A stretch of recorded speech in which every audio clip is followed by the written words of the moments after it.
හරි. දැන් වීඩියෝ එකෙන් කතා කරන්නේ විභක්ති ගැන. දැන් අපි නාම පද ගැන කතා කරා, ක්‍රියාපද ගැන කතා කරලා තියෙනවා, අක්ෂර වින්‍යාස ගැන කතා කරලා තියෙනවා. දැන් මේකෙන් අපි කතා කරන්නේ මොකක් ගැනද? විභක්ති ගැන. දැන් නාම පදයක් එකම විදිහට හැමතැනම දෙන්නේ නෑනේ. නේද?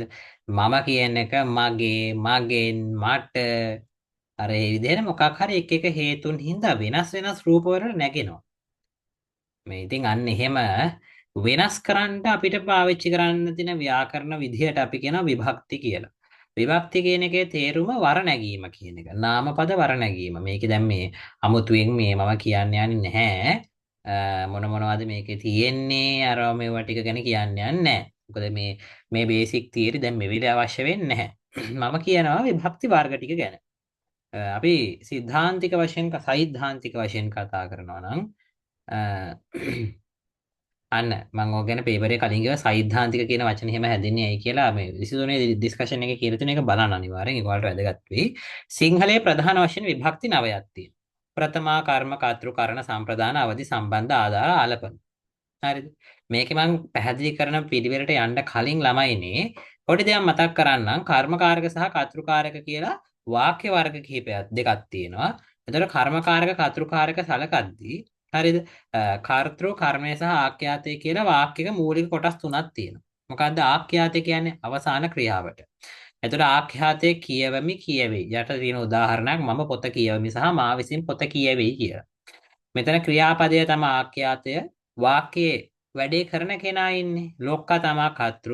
කර්තෘකාරක වාක්‍යයක නම් ලොක්කා කර්තෘ කර්මකාරක වාක්‍යයක නම් ලොක්කා කර්මය. හරිද? දැන් බලන්න මම පොත කියවෙමි කියන එකෙන් අපි දැන් ඔන්න බලන්න මම පොත කියවෙමි. කියවෙමි. කවුද? මම. එතකොට ආඛ්‍යාතය තමයි කියවෙමි. ආඛ්‍යාතෙන් හැඳින්වෙන්නේ මම. මම තමයි ඒතර වාක්‍ය ලොක්කා වාක්‍ය ලොක්කා කියන කර්තෘ. ඒතකොට කර්තෘට යටත් වෙලා ඉන්නේ මොකද්ද කියවන්නේ? පොතක්. අන්න ඒතර කර්තෘට යටත් වෙලා ඉන්න කෙනාට අපි කියනවා කර්මය කියලා. ඒ වගේ තමයි කියවෙයි. මොකද්ද කියවෙන්නේ කියලා හුත් පොත. නේද? එතකොට දැන් මෙතන පොත කර්මකාරක වාක්‍ය නම් පොත තමයි ලොක්කා වෙලා ඉන්නේ. ඒතකොට කර්මකාරක වාක්‍යයක ලොක්කා වෙලා ඉන්න පොත කර්මය. නේද? කර්මකාරක වාක්‍ය වල කර්මය ලොකුයි. කර්තෘකාරක වාක්‍ය වල කර්තෘ ලොකුයි. අන්න ඒ වගේ.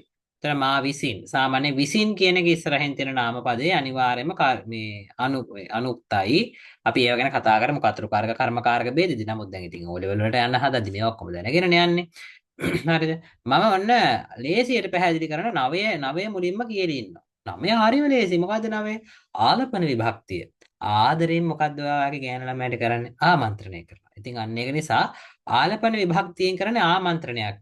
දරුවනි අම්මේ අනේ වගේ වල තමයි අපි ආලපන විභක්තිය කියලා කියන්නේ. පුත මෙහි එන්න. පුත කියන එක ආලපන විභක්තියක්. දරුවනි බුද්ධිමත්ව තීරණය ගන්න. දරුවනි කියන්නේ ආලපන විභක්ති පදයක්. සීයේ අපිට කතන්දරයක් කියා දෙන්න. සීයා කියන්නේ ආලපන විභක්ති පදයක්. හරි දැන් අපි එතනින් එහාට පිළිවෙලට එමු. වාක්‍යයක ප්‍රථමා විභක්තිය කියලා කියන ළමයි. ප්‍රථමා විභක්තිය කියලා කියන වාක්‍ය ලොක්කා. කර්තෘකාරක වාක්‍යක නම් කර්තෘ, කර්මකාරක වාක්‍යක නම් කර්මය. මට ඒක අමුතුවෙන් පැහැදිලි කරන්න දෙයක් නැහැ. අර කලින් කිව්වේ. දැන් ඔන්න කර්තෘකාරක වාක්‍යක නම් ලේඛකයා පොතක් ලියයි. දැන් මම අවසාන ක්‍රියාවල කරනවා. ලියයි. අපි අහන්නේ මොකද්ද කියලා නෙවෙයි මුලින්ම. කවුද ලියන්නේ? කියලා මුලින්ම අහන්නේ. එතකොට කවුද ලියන්නේ? පොත. ලේඛකයා. එතකොට ලේඛකයා තමයි මේකේ උක්ත කර්තෘ එයා තමා ප්‍රථම විභක්තිය ගන්න. ඒ කියන්නේ වාක්‍යයක ලොක්කා උක්ත පදයේ තමා ප්‍රථම විභක්තිය ගන්න. දැන් කර්මකාරක වාක්‍යයක උදාහරණයක් ගමු. ලේඛකයා විසින් පොත ලියවෙයි. ලියවෙයි. මොකද්ද ලියවෙන්නේ කියලා අහන්නේ. කවුද ලියවෙන්නේ කියලා අහන්නේ. මොකද්ද ලියවෙන්නේ? පොත. පොත තමා ලොක්කා ඒ වාක්‍යයේ. ඒක නිසා කර්මකාරක වාක්‍යයක උක්ත කර්මය ප්‍රථම විභක්තිය ගන්නවා. ඔන්න පළවෙනි කෑල්ල ඉවරයි. දැන් විභක්ති දෙකයි. තව හතයි තියෙන්නේ. බලමු.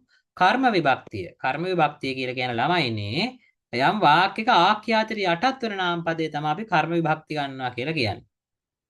ඒ කියන්නේ අනුක්ත කර්මය නිතරම දෙන්නේ කර්ම විභක්තිය. ඒ වගේම මෙන් සේ වැනි එව් විලස මුත් පාසා වෙත කරාදී නිපාත පද සමග යෙදෙන පදද කර්ම විභක්ති ගන්නවා. ඒ කියන්නේ ඇය දෙවඟනක මෙන් රූමත්ය කියද්දී දෙවඟනක කියන්නේ කර්ම විභක්ති පදයක්. අන්න හොඳ පොයින්ට් එකක්. මොකද්ද? දෙවඟනක සේරූමත්ති කිව්වොත් එහෙම දෙවඟනක කියන්නේ ළමයිනේ කර්ම විභක්ති පදයක් කියලා අපිට පොයින්ට් එකක් දීලා තිනවා. හැබැයි කර්ම විභක්තිය කියන්නේ මොකද්ද? වාක්‍යයක ප්‍රධාන කෙනාට යටත් වෙලා ඉන්න එක. දෙමාපියෝ දරුවන් යහමග යවති. දැන් බලමු යහමග යවති. කවුද? දෙමාපියෝ. කාවද? දරුවන්. අන්න එතකොට වාක්‍යයේ ආඛ්‍යාතයට යටත් වෙලා ඉන්න නාමපදයට අපි කියනවා කර්ම විභක්තිය කියලා. ඔන්න එකක්. දැන් ගොඩක් වෙලාවට මේ ප්‍රථම විභක්තිය සහ කර්ම විභක්තිය පේපරේ චෙක් කරන්නේ නැහැ. සෙකන්ඩ් පේපරේ අහන්න පුළුවන්. ෆස්ට් පේපරේ MCQ වලට ගොඩක් වෙලාවට එන්නේ ඇයි? ඊට වඩා අහන්න දේවල් තියෙනවා නේද?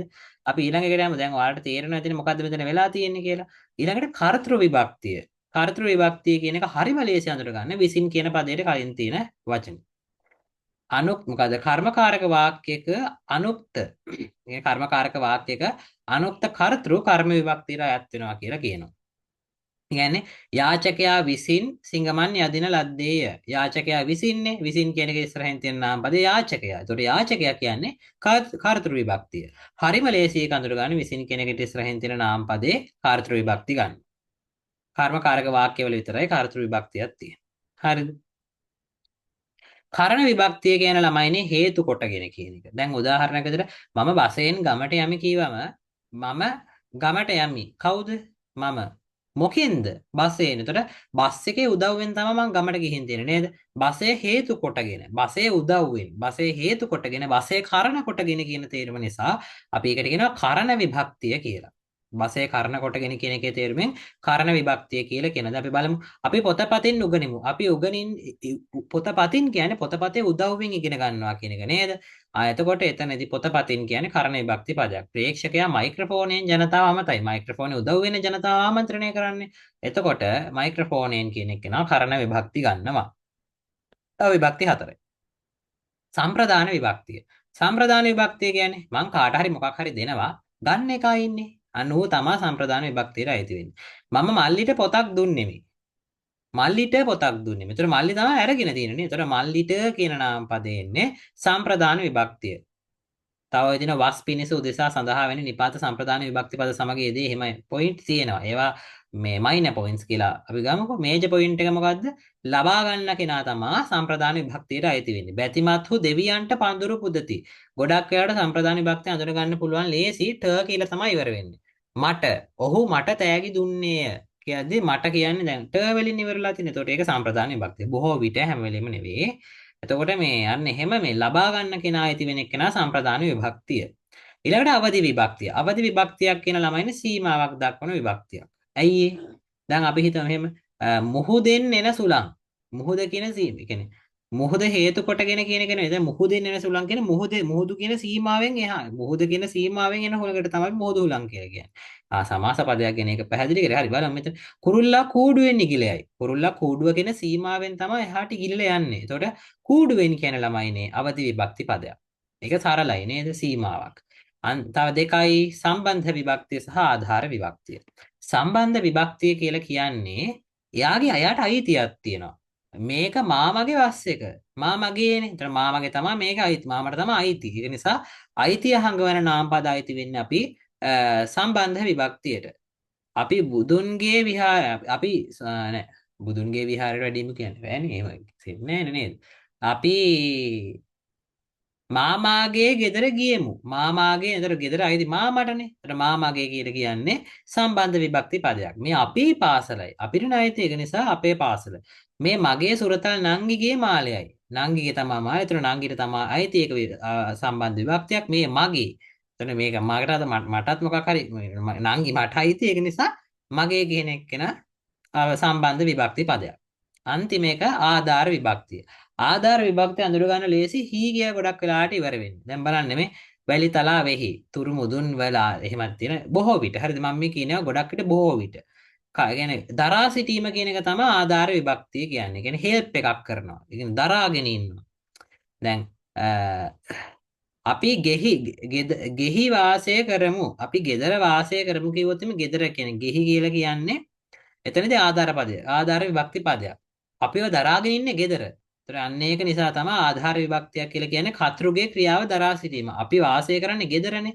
ඒතර ගෙදර කියන්නේ ආධාර විභක්ති පදයක්. අන්න එහෙම තමයි විභක්ති නමය හඳුන්වන්න පුළුවන්. බලන්න ළමයා වැලිතලාවේ සෙල්ලම් කරයි. සෙල්ලම් කරන එක දරාගෙන ඉන්නේ වැලිතලාව. ළමයාව දරාගෙන ඉන්නේ වැලිතලාව නේද? එතකොට මේ අන්න ඒ වගේ තව මයින් පොයින්ට් කීප දෙනවා. කෙරෙහි යන නිපාත පදයේ සමග සහිත පදද ආධාර විභක්ති ගණී කියලා එකක් තියෙනවා. හරි.